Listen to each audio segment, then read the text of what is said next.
డబ్బు, అనారోగ్యం, ఉద్యోగం, వ్యాపారం, అప్పులతో బాధపడుతున్నారా? మీకోసమే launch your future programme. Swathi Priya incident కలకలం రేపుతుందనే చెప్పొచ్చు. అమ్మాయి రాసిన సూసైడ్ లెటర్ ఇవాళ ఆడపిల్లల తల్లిదండ్రులని వన్నులో వణుకు పుట్టించేలా ఉందని చెప్పొచ్చు. నాన్న, నా వాట్సాప్ని మీరు ఓపెన్ చేయొద్దని మాట్లాడడం జరిగింది. ఈ యాప్కి సంబంధించి ఓపెన్ చేయొద్దు అని మాట్లాడాల్సిన అవసరం ఎందుకు వచ్చింది అంటారు? అమ్మా, నాన్న, నన్ను క్షమించండి. మిమ్మల్ని వదిలి వెళ్తున్నందుకు చాలా బాధగా ఉంది. సూసైడ్ చేసుకోవాలంటే భయంగా ఉంది, అయినా తప్పట్లేదు. I miss you so much. అక్క తమ్ముడిని బాగా చూసుకోండి. అక్క తమ్ముడు మీకు ఏ కష్టం వచ్చినా డాడీకి చెప్పండి. నాన్న, మీరు స్మోకింగ్ మానేయండి. నా ఫ్రెండ్స్ అందరూ నా అంత్యక్రియలకు రావాలి. మన బంధువులందరూ విభేదాలను పక్కకు పెట్టి నా అంత్యక్రియలకు రావాలి. చివరిసారిగా నా ఫ్రెండ్స్ అందరూ నన్ను హగ్ చేసుకోవాలి. నా చావుకి ఎవరు కారణం కాదు, నా చావుకు నేనే కారణం. నా వాట్సాప్ కాల్ డీటెయిల్స్ దయచేసి చూడకండి. నన్ను చంపేటంత మీకు కోపం వచ్చినా సరే మీ ముందు నేను ఇక లేను. నా అవయవాలు ఎవరికైనా దానం చేయండి. ఇట్లు మీ స్వాతి ప్రియ. ఆడపిల్లల తండ్రిగా ఎవరైతే ఉన్నారో ప్రతి ఒక్కరు గుర్తు పెట్టుకోండి. మీ అమ్మాయి ఫోన్ వాట్సాప్ ఓపెన్ చేసి చూడండి. ఈ స్వాతి ప్రియతో ఈ రోజు ఇక్కడ ఫుల్ స్టాప్ కావాలి.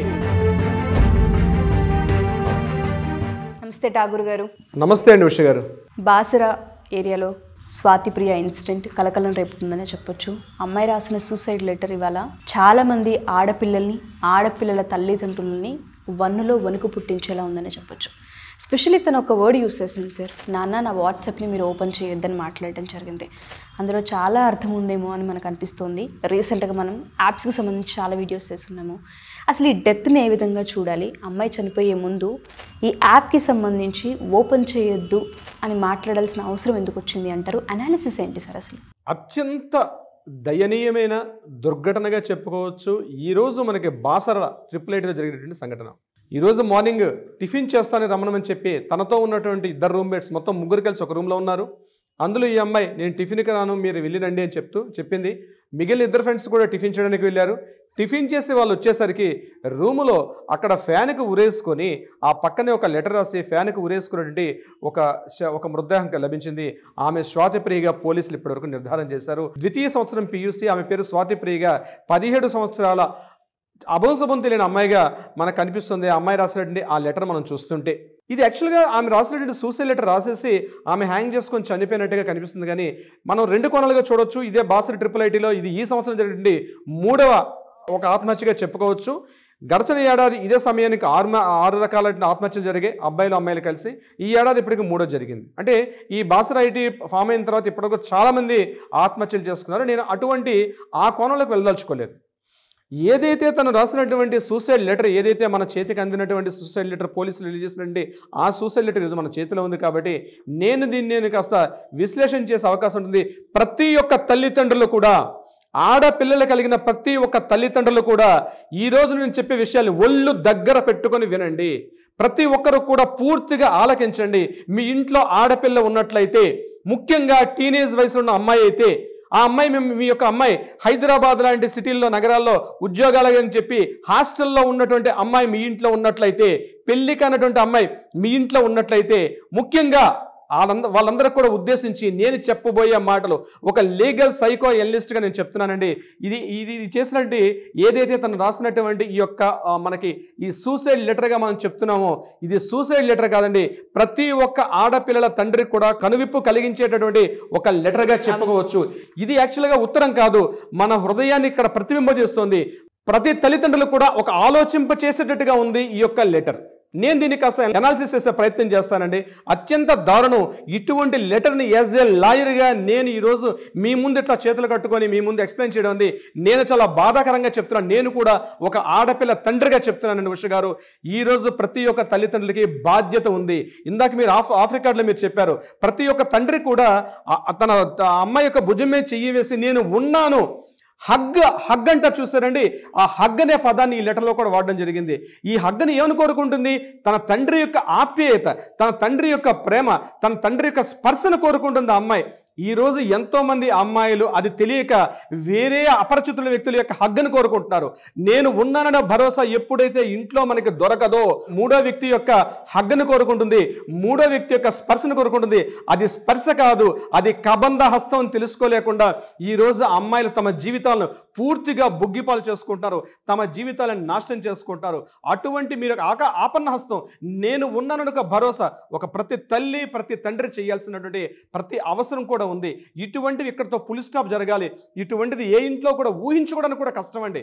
జరగడం మాట పక్కన పెట్టండి, ఇటువంటిది ఊహించుకోవడానికి కూడా అత్యంత కష్టమైనటువంటి ఒక లెటర్ ఈరోజు ఆమె రాసుకున్నటువంటి సూసైడ్ లెటర్.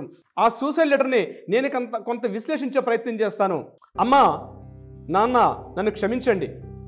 మిమ్మల్ని వదిలి వెళ్తున్నందుకు చాలా బాధగా ఉంది. సూసైడ్ చేసుకోవాలంటే భయంగా ఉంది, అయినా తప్పట్లేదు. I miss you so much. అక్క తమ్ముడిని బాగా చూసుకోండి. అక్క తమ్ముడు మీకు ఏ కష్టం వచ్చినా డాడీకి చెప్పండి. నాన్న, మీరు స్మోకింగ్ మానేయండి. నా ఫ్రెండ్స్ అందరూ నా అంత్యక్రియలకు రావాలి. మన బంధువులందరూ విభేదాలను పక్కకు పెట్టి నా అంత్యక్రియలకు రావాలి. చివరిసారిగా నా ఫ్రెండ్స్ అందరూ నన్ను హగ్ చేసుకోవాలి.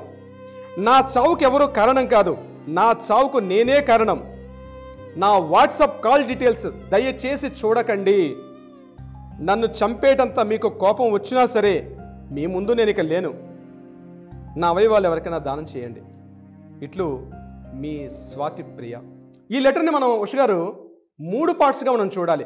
ఒక అమ్మాయి అప్పుడే టీనేజ్లో అడుగు పెడుతున్నటువంటి ముఖ్యంగా 17 ఏళ్ళ అమ్మాయి తన మానసిక సంఘర్షణ ఏదైతే అనుభవించిందో దీని 3 కోణాలుగా మనం చూడాల్సిన అవసరం ఈ లెటర్ని బట్టి మనకు అర్థమవుతుంది. 3 కోణాలు ఏంటి? ఒకటి, తన వ్యక్తిగత విషయం, తన కుటుంబ విషయం, తను ఏదైతే తన వ్యక్తిగత గోప్యత భద్రత అనుకుందో దానికి సంబంధించినటువంటి విషయం.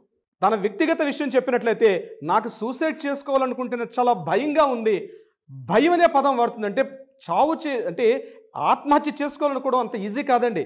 ఒక భయంగా ఉంది నాకు, అయినా తప్పట్లేదు. ఎందుకు తప్పట్లేదు? తల్లికి ఇంట్లో వాతావరణం, అక్క తమ్ముని సరిగ్గా చూసుకోవట్లేదు. ఇంటి వాతావరణం సరైన వాతావరణం ఇంట్లో లేదు. ముఖ్యంగా మీకు ఏ కష్టం వచ్చినా డాడీకి చెప్పుకోండి. డాడీ ఉన్నారు, డాడీ చూస్తున్నారు, డాడీ అన్ని రకాల వీళ్ళని పట్టించుకుంటారు. కానీ డాడీ పరిపూర్ణంగా నేను ఉన్నానంటే ఒక భద్రత అమ్మాయికి ఇవ్వలేకపోయారు. ఈ లెటర్ ద్వారా మనకు అర్థమవుతుంది. అందుకే నా యొక్క ఈ చావు ద్వారానైనా అక్క తమ్ముడు మీరు గుర్తుపెట్టుకోండి, మీకు డాడీ ఉన్నారని నమ్మకం గుర్తుపెట్టుకోండి అని చెప్తూ నా ఫ్రెండ్స్ అందరూ డాడీకి చెప్తున్నారు. అమ్మాయి ఇంటిస్తుంది, డాడీ మీరు స్మోకింగ్ మానేయండి. ఇంట్లో అలవాట్లుంటే కూడా ఒక అమ్మాయి గుర్తు, తల్లి తర్వాత తల్లి మీకు పుట్టిన బిడ్డ మాత్రమే. మన అమ్మ మన వయసు వచ్చేటప్పుడు మన చేయి వదిలేస్తుందేమో కానీ మరలా కూతురు రూపంలో ఆ ఇంట్లో పుట్టి మనకు అనుక్షణం మనల్ని వెంబడిస్తూ మనల్ని ప్రతిక్షణం కంటబెట్టుకున్నది నా కూతురు మాత్రమే అని ప్రతి తండ్రి కూడా అనుకోవాల్సిన అవసరం ఉంది. బంధువులందరూ కూడా సమిష్టిగా లేరు, ఏదో రకాల సమస్యలు. నా హగ్ చేసుకోండి. ఉష గారు ఈ యొక్క సెంటెన్స్ ఎంత హృదయాన్ని కట్టిపడేసిందంటే, హగ్ చేసుకోవడం ఏంటండి అంటే అటువంటి ప్రేమపూర్వక స్పర్శ కోల్పోతున్నారు ఈరోజు పిల్లలు. నేను ఉన్నానంటే ఒక ఆప్యాయత కోల్పోతున్నారు. చివరిసారిగా చెప్తున్న ఫ్రెండ్స్ అందరూ కూడా నా యొక్క కార్యక్రమానికి రండి, నా అంత్యక్రియల కార్యక్రమానికి రండి అని చెప్తూ ఆమె ఒక విషయం చెప్పిందండి. వాట్సాప్ డీటెయిల్స్ మనం మాట్లాడుకున్న పాయింట్ అక్కడికి రావాల్సిన అవసరం ఉంది. ప్రతి తల్లిదండ్రులు కూడా, అమ్మాయి ఉన్నటువంటి ప్రతి తల్లిదండ్రులు కూడా మీ అమ్మాయి యొక్క ఫోన్ని మీరు చూడండి. అమ్మాయి యొక్క ఫోన్ మీరు ఓపెన్ చేయండి. ఓపెన్ చేసి చూడండి ఎవరెవరితో మాట్లాడుతుంది, ఎందుకు మాట్లాడుతుంది, ఎవరి అపరిచిత వ్యక్తులతో మాట్లాడుతున్నారా, క్లాస్మేట్తో మాట్లాడుతున్నారా, ఇంటి పక్క వాళ్ళతో మాట్లాడుతున్నారా, బంధువులతో మాట్లాడుతున్నారా. ప్రతిరోజు మనకి పేపర్లో చూస్తుంటే, న్యూస్ చూస్తుంటే మన గుండెలు ద్రవించకపోతున్నాయి. ఇది వాట్సాప్ కాదండి. మన జీవితాలకు, ముఖ్యంగా ఈ ఆడపిల్లల జీవితాలకు వచ్చినటువంటి అది వాట్సాప్ కాదు, అది అత్యంత భయంకరటువంటి ఒక మారణాయుధంగా మారిపోయింది మనకు అది వాట్సాప్ రూపంలో. ఆ వాట్సాప్లో ఏముంటుంది దయచేసి నాన్న చూడకండి. అంటే ఏముంది ఆ వాట్సాప్లో? పోలీసులు ఎంక్వైరీ చేస్తారు, ఇన్వెస్టిగేషన్ చేస్తారు, ఎవరెవరితో అది కాదండి. ఈరోజు మానసిక పోస్ట్ మార్టం చేసే వాళ్ళు లేరు, అంతర్ఘర్షణ చేసే పోస్ట్ మార్టం చేసే వాళ్ళు లేరు. ఆ అమ్మాయి ఎవరితో మాట్లాడింది వాళ్ళతో మాట్లాడతారు, ఇంట్రాగేషన్ చేస్తారు, ఇన్వెస్టిగేషన్ చేస్తారు, వాళ్ళని తీసుకొచ్చి పోలీస్ స్టేషన్లో పెడతారు. అది కాదు, ఆమె యొక్క మానసిక పోస్ట్ మార్టం చేసే డాక్టర్లు ఎక్కడున్నారండి? ఈరోజు మానసికంగా చేసే డాక్టర్స్ లేరు. ఆమె యొక్క అంతర్ఘర్షణని అర్థం చేసుకునే వాళ్ళు లేకపోవడం వల్లే ఈరోజు ఇటువంటి ఒక దయనీయమైన స్థితిని మనం మాట్లాడుకోవాల్సిన అగత్యం మనకి ఈరోజు వచ్చిందండి. ఈ స్వాతి ప్రియతో ఈరోజు ఇక్కడ ఫుల్ స్టాప్ కావాలి. ఆడపిల్లల తండ్రిగా ఎవరైతే ఉన్నారో ప్రతి ఒక్కరూ గుర్తుపెట్టుకోండి. మీ అమ్మాయి ఫోన్ వాట్సాప్ ఓపెన్ చేసి చూడండి.